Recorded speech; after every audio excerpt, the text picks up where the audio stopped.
Okay. Okay, I'd like to call the Court of Revision meeting to order. Roll call. I believe everyone here is present that is on the Court of Revision for members of council. We also have administration attending. We'd like to begin with the land acknowledgement. We acknowledge that we are on land and surrounded by water, originally inhabited by indigenous peoples who have traveled this area since time immemorial. This territory is within the lands honored by the Wampum treaties, agreements between the Anishinaabe, Kandunese, Lenni, Lavapat, and Allied nations to peacefully share and care for the resources around the Great Lakes. Specifically, we would like to acknowledge the presence of the Three Fires Confederacy, Ojibwe, Odawa, Potawatomi, and Huron-Wendat peoples. We are dedicated to honoring Indigenous history and culture while remaining committed to moving forward respectfully with all First Nations, Inuit, and Métis. Are there any disclosure of pecuniary interest from members of council? Seeing none, we'll move on to E, introduction and purpose of meeting. Before I do that, I'd like to call upon Mr. Bartnick, who would like to formally announce a new employee with the town. Thank you, Your Worship, and to members of the Court of Revision and the public. I just wanted to introduce our recent hire. He started here a number of weeks ago, but I believe this is kind of his first appearance in front of council and in front of the courts. It's Mr. Joseph Lapalainen, and he is our new assistant drainage superintendent. And so he will be assisting with all drainage matters as part of the division and assisting the drainage superintendent, who is Alessia Musio. So I wanted to give that introduction and then turn it back to you, Your Worship. Thank you. Thank you and welcome aboard, Joseph. So tonight, the introduction purpose of the meeting is to hear from any affected owner who wishes to appeal his or her assessment or any part thereof as set out in the drainage report prepared by Josh Warner, professional engineer, and R. Dobbin Engineering, Inc., dated May 18th, 2022. But this time, I'd like to turn it over to Alessia, if she kind of gives a little bit brief background. And also we have a delegations afterwards, Mr. Farrell. Thank you, Your Worship. On July 12th of this year, Council approved the technical aspects of the drainage report at the meeting to consider. And at that meeting, we had two delegates who expressed their concerns about the proposed buffer strips in the report. It was explained to the delegates how the buffer strips are outlined in the town's official plan, as well as enforced by IRCA and OMAFRA. And the main reason for buffer strips is because they help to control silt and sediment buildup in the bottom of the drain, which ultimately lowers the amount of maintenance we need to do on the drain, and that saves the landowners money. So as outlined in the report, the buffer strips that are being proposed are to be maintained by the landowners. As Your Worship mentioned, the Court of Revision is just to voice any of your concerns or comments about your assessment. We've had one delegate, Mr. Farrell, who is here tonight, and Mr. Josh Warner, who was the engineer appointed for this project, could not be here tonight. So Mr. Ray Dobbin has filled in for us, and he can help with any questions or concerns about the assessment. Thank you. Okay, thank you, Ms. Musio. At this time, are there any questions from members of council or on the Court of members? We'll go to delegations then, to Mr. Wayne Farrell. You turn your mic on, I believe, and you'll be able to speak to the Court of Revision. Is it on okay? Okay. Yeah, just what I'm concerned about is the ditch was dug 2 years ago, I believe. Since that time, brush is growing up all over the ditch bank, and the weeds were about 3 feet high. And to go in at this time and try to spread grass seed onto it is definitely not gonna, on the best of times, the grass seed doesn't catch usually on the sides of the banks. And that should have been done after the ditch banks were first excavated. And by doing it now, I think that's just a waste of time and money. That was my main concern with the edges of the ditch, the what you're calling the buffer strip. I don't feel that that is a real necessity. If a farmer knows what he's doing, he's not running his equipment down the side of the ditch and filling the ditch back in. And for me to have to maintain that strip, it's not attached near my residence. So that means I'm going to have to haul a lawnmower or something to maintain that strip at my cost. Whenever the township does any trimming along the banks, they put that into a maintenance fee against me. So I'm just saying, why should I be looking after something on my own property that you are enforcing for me to look at without some type of compensation, or Lifetime compensation. as long as that is there, I'm losing production area in my field, plus having to maintain it so it doesn't fill up with weeds. That's my main concerns. Okay.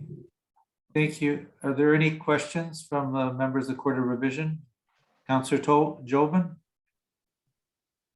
Thank you. Through you, Mr. Chair. I don't know if this would go to Mr. Bartnick or maybe Mr. Dobbin.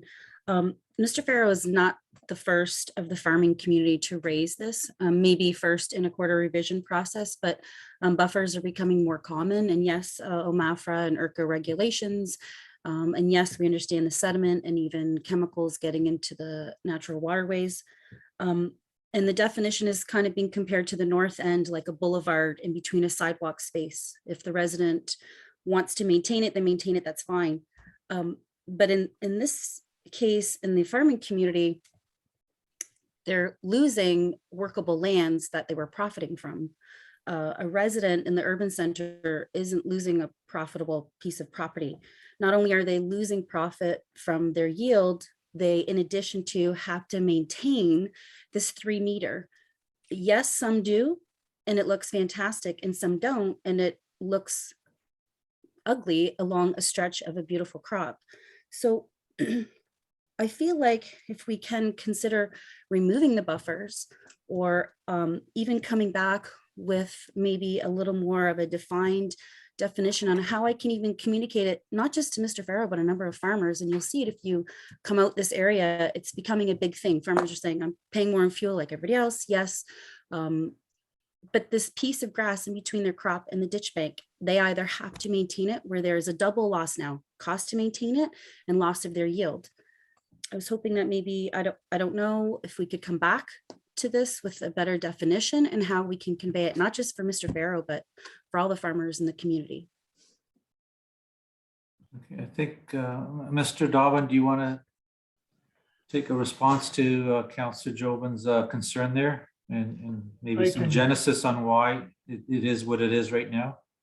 I can speak to some of the history of it. I have worked on buffer strips in other municipalities to establish them.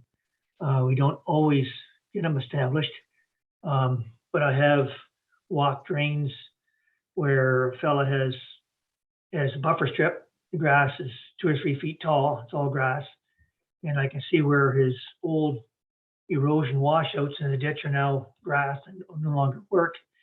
And I walked to the next farmer who sprays his ditch banks, and he's got all the half his ditch bank down the bottom. So I know buffer strips do work for certain farmers that don't maintain the banks. They work right up to the edge and hang their cultivator over. As far as buffer strips, I've got buffer strips on all my properties.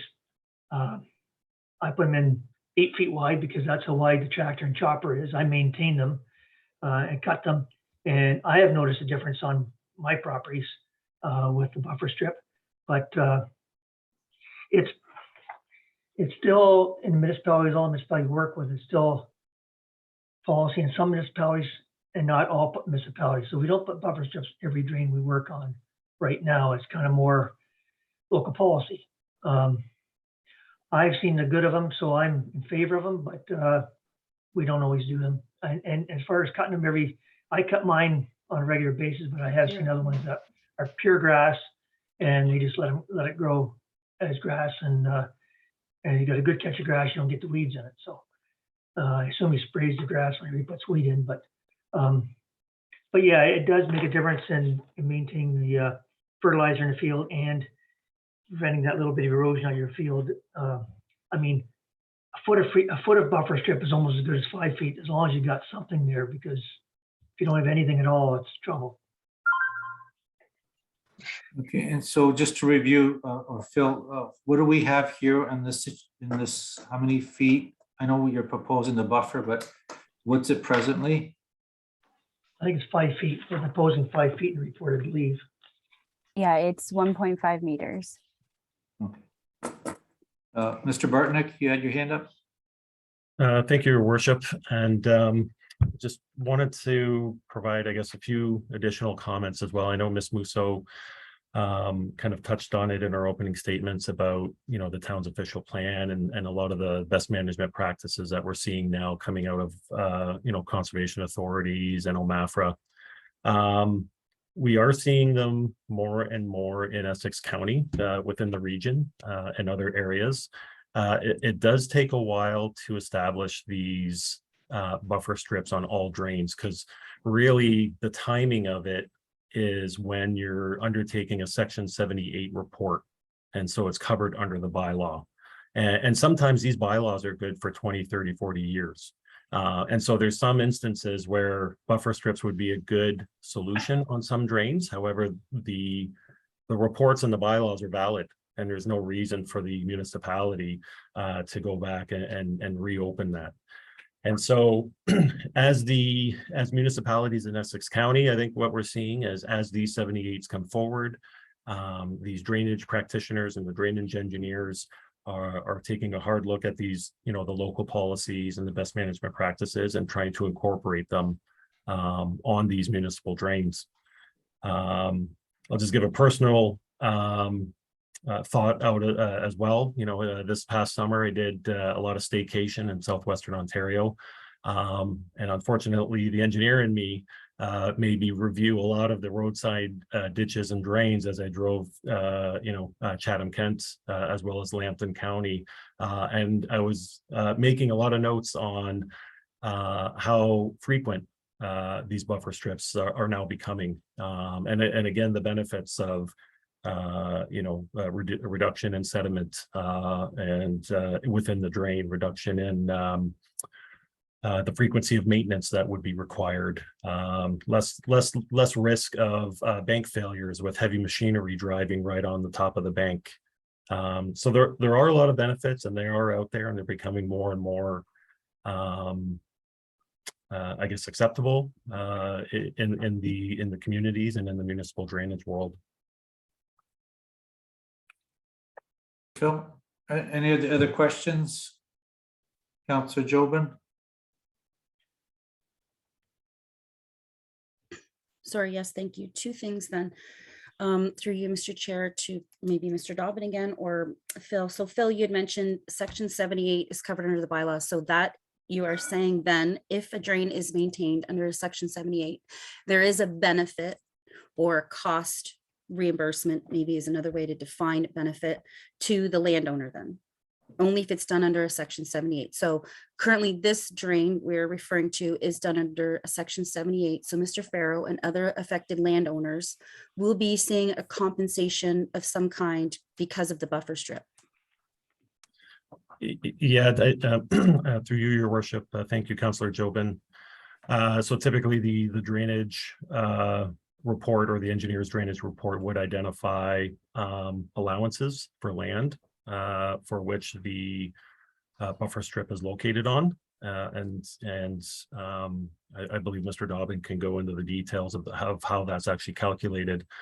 But really, the section 78 is the tool that landowners and drainage practitioners use, not only one to get it covered within the bylaw, but it gives the drainage practitioner the opportunity to compensate those property owners, because really trying to establish it, under regular maintenance, there is no compensation under a maintenance program or a section 74.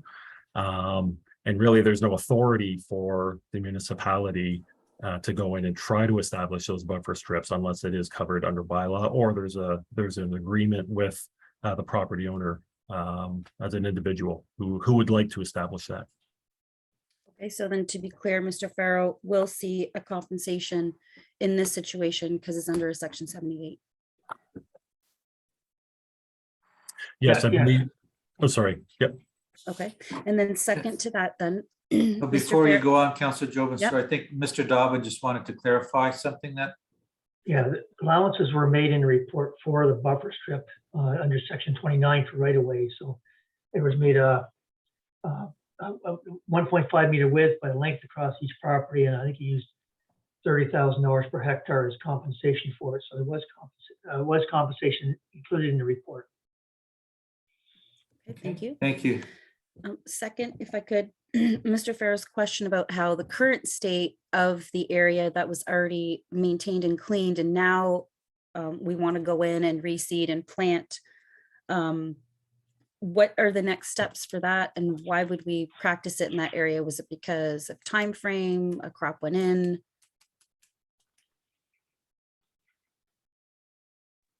Do we know, Phil? Go ahead. Sure, I'll take a stab at this, and then Ms. Musso could probably jump in with some more with the accurate details for me. It's my understanding that this is not a kind of a typical drainage report that's being brought forward where all of the works are proposed or will be tendered. I believe there has been some works identified in the report that has taken place already. There's a certain percentage, and then there's some outstanding works as well. So I think the intent was to capture the works that have already been completed. I believe there was a culvert that was installed and some excavation of the drain. But then there's still some works that are outstanding, and those outstanding works would be tendered. And I believe, the rest of the ditching work, as well as the restoration and the establishment of that buffer strip, will take place as part of those upcoming tendered works. The other thing to point out as well is, although some of the ditch work has already taken place, and perhaps some of the material was side cast, again, the buffer strip was not, I guess, incorporated under a bylaw. And so although it would have been nice to kind of spread that material and grade and place some topsoil and seed at that time, there was no authority by the municipality to do so. Oh, Okay. and I think So I just need clarification on that, Phil. So then we just left it and now we're going back to do it?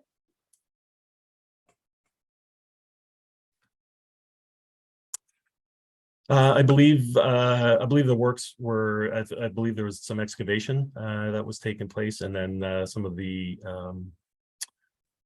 soil was spread out. But there are still some outstanding works. And again, I think the works that were completed were one, to help facilitate, I believe, the installation of that culvert and provide flow within the drain, right? So it really wasn't a kind of like a full project of full restoration. It was, okay, what do we need to do in order to get flow moving in that drain and to ensure that there's no blockages or no adverse impacts to the rest of the watershed. Okay, thank you, Phil. We have Mayor McNamara, his hands up, and Councillor Houston is next. Yeah, thank you very much, Chair, and certainly through you to Mr. Bartnick and that. I had a couple of, I had about 4 questions, but 2 of them I think Councillor Jobin did bring some of it forward. I know that Mr. Farrow had talked about, the growth in within the ditch itself and the banking in that. So you mentioned, I think, Ms. Bartnick, that, cleaning of it is required and so forth.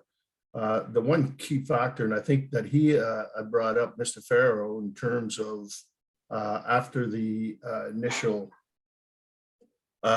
repairs to the drain and so forth, it kind of was left there. So the restoration piece, what's the timing of that? Like once it's done, or when will it be started for that? Because we're getting late into the year, and we know that under fisheries and oceans, there's only a specific amount of time during the year when that can be done. And that, so obviously, I think the timing is going to be critical in terms of whatever we do. The restoration piece should be time, to follow quickly, so that obviously the growth of either Phragmites or others don't appear. The other, I guess my question would be in terms of that the buffer strip itself, and when we look at it, obviously it's is that a legislated OMAFRA piece? I'm hearing the way the discussion was going that it isn't. It's more of a standard than legislated. And you had mentioned bylaws in our bylaws and so forth. So is that a regulation through our own municipal bylaws? So and then I'll elaborate from that point.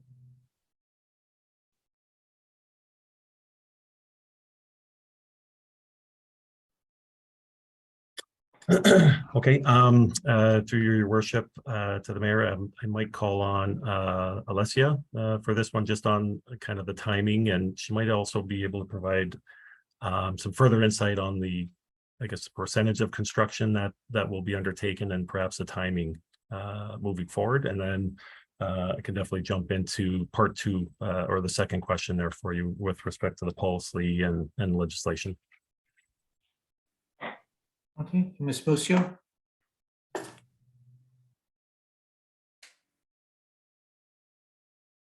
You're muted. Yeah, you're muted. Sorry, through your worship to the mayor. Only Well, about, actually, I'm the worship and You're the worship. and mayor at the same time. So it sounds confusing. yeah, so only about 27% of the work has been completed. So that part of the work will not be tendered out. Only the rest of the work that hasn't been completed will be included in the tender. And essentially, as soon as we get our third reading and we can make it a bylaw, we can send it out for quote. Hopefully sooner rather than later, to get a jump start on it, hopefully in the fall. But yeah, so to go to Mr. Bartnick, yeah, there's only 27% completed, and then the outstanding work is the only work that will be tendered out. Because we are at the beginning of fall, Yeah. and we probably have about maybe 6 weeks or 7 weeks of actually growing opportunities. So I think it's critical, that gets dealt with, and but I do understand, and I guess the part is if it's a bylaw or a regulation, but the reality is I understand the buffer strip, what it means. I think you alluded to it, Mr. Bartnick, very well. I think it's about protecting the integrity of the ditch from heavy equipment, and also the loading of obviously fertilizers and so forth in ditching. So I do understand that. It's just a width piece. I think the question was answered in that the rationale why that was important. So I certainly understand that, and also thank you, Councilor Jobin. You asked the question. I think under Section 78, and what knew that there was, there was compensation, for that land to the landowner. If I may, in terms of like the town's official plan, we do have buffer strips in the plan. So we are trying to incorporate them with the drain projects that we do, because it is in our official plan. And then in terms of like with the buffer strips, reducing the amount of like pesticides and silt and sediment, we're looking at it from an angle of saving the landowners money so that we don't have to continuously go in and do maintenance and assess them for that maintenance every time the drain gets built up with sediment and the flow stops, and then we have to go in and do all that work. So that's the angle I think we're looking at too, is trying to save the landowners money from, so we don't have to go in and maintain this drain frequently. Thank you. Thank you. Phil? Then we got Councillor Houston waiting patiently. Yep, sorry. Thank you, Your Worship, and thank you, Councillor Houston. Just one point of clarification. Again, Mr. Mayor, you did ask about whether it was legislated or not. I do not believe it's legislated under the Drainage Act itself. But as Ms. Musso alluded to, we do have it in the town's official plan as a policy. With respect to the bylaws and some of the comments to the bylaws, it was more once the buffer strip is included in a drainage report under Section 78, it is then included as part of that drain bylaw, the third and final reading of the bylaw, and it really permits it to be there, right? And so I think sometimes what we've seen, and even on some of the past drainage projects that we've gone forward with some of the buffer strips, that the farmers continue to plow right through the buffer strip, right to the drain embankment. But with having it within the bylaw, it does give the drainage superintendent and town administration the authority to go in and reestablish that buffer strip, because without it being in the bylaw, there's really no authority to enter in onto those lands. Thank you, Phil. Councillor Houston?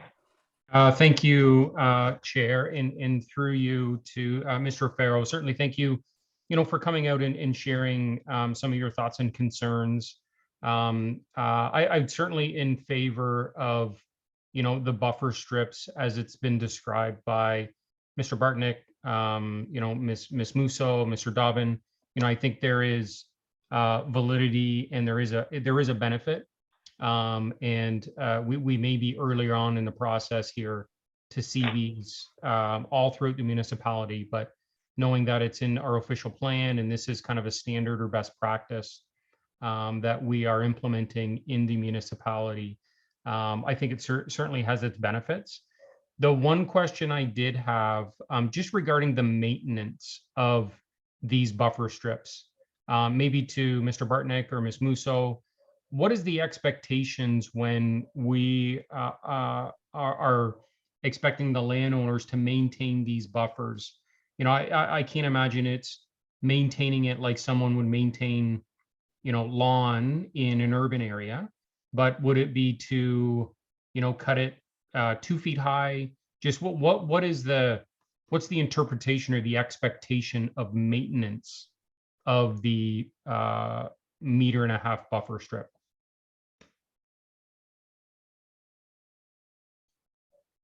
Through your worship, thank you, Councillor Houston. Very good question. I think I would hazard a guess, especially listening to Mr. Dobbin earlier today with his own experience with buffer strips, is that I would suspect that it would be on the adjacent landowner of how many times he wants to maintain it, what is the look that he's looking for. I suspect that also, obviously, I think we're all aware, the more you cut the grass, the less that the weeds are going to grow and going to take. And so, is there that risk that if it's left unmaintained, will the weeds take over? Will they kind of creep into the crops or the yield? So I think each landowner, each farmer would view that and look at kind of their own little maintenance schedule. I don't think the town has a policy on that. I don't think the drainage report speaks to that as well. But I guess as these continue to roll out and and we bring forward more and more drainage reports, I think, some further discussion with our drainage superintendents. And I know the DSAO has regular meetings and they discuss best practices but it's definitely a good question to ask and see what other municipalities are doing and really what the expectation is. Thank you, because I'm just wondering what is the best practice. If you do let it go, weeds can grow and then get into crop, but if they want to cut it back. So I was just curious of what the standard would be that we're expecting the resident or the landowner to maintain it. And the other question I had, but you answered it earlier, was if they didn't like the buffer strip and they farmed it or plowed right through it, like what is our recourse, or how do we ensure that it's maintained? So you did answer that for me, so I have no further questions. All right, thank you. Any other questions from the members? Okay, if not, right now we have Mr. Farrow. Do you have any other questions? There's a delegation there. You have your mute button still on? Is that better now? There you go, yes. Okay, first of all, I only got about half that meeting. It kept blinking in and out, and so I really don't know what has been said. The main concern, as I said, I was having is the ditch was dug a couple of years ago past my property. What you're talking about as being only 27%.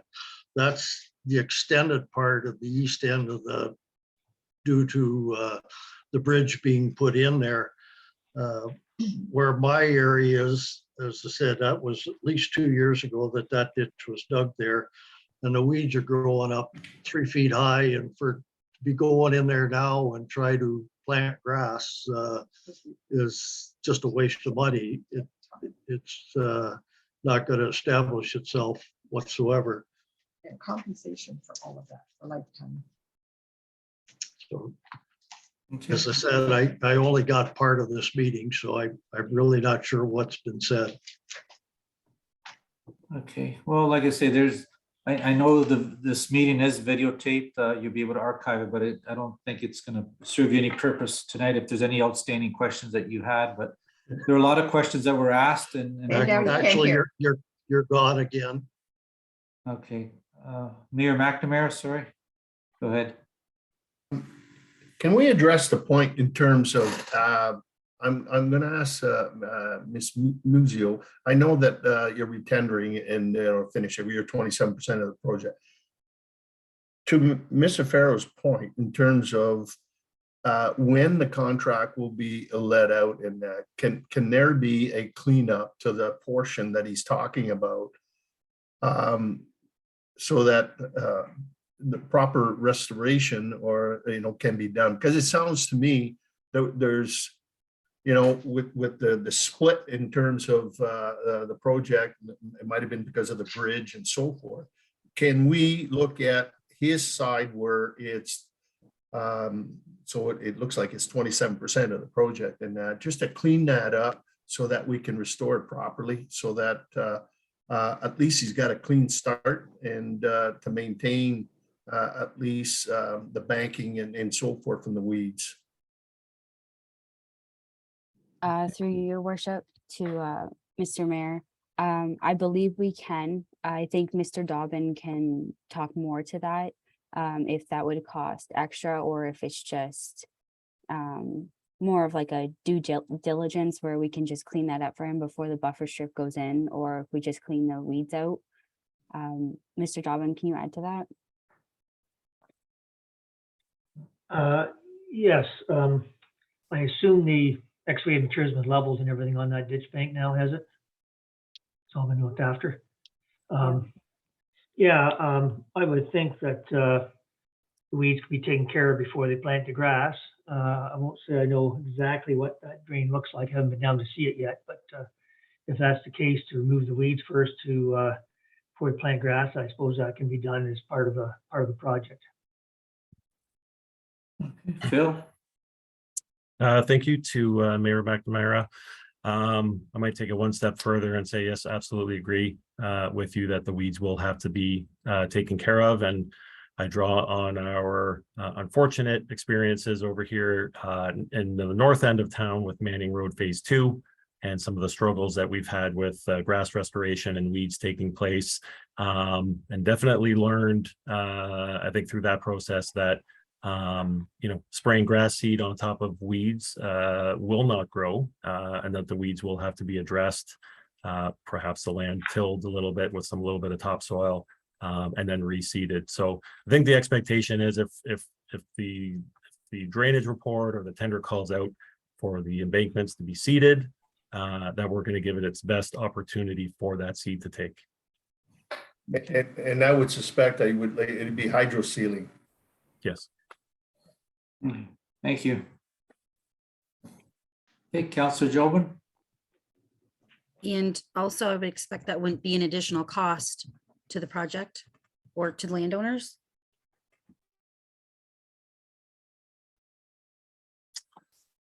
Through your worship, I believe I'll leave that to the drainage engineer to see what was included in the cost or not included in the costs. If there was, I guess, an allowance provided, or at least some thought that this was kind of a two-stage construction, and whether or not that was already incorporated or captured as part of his report.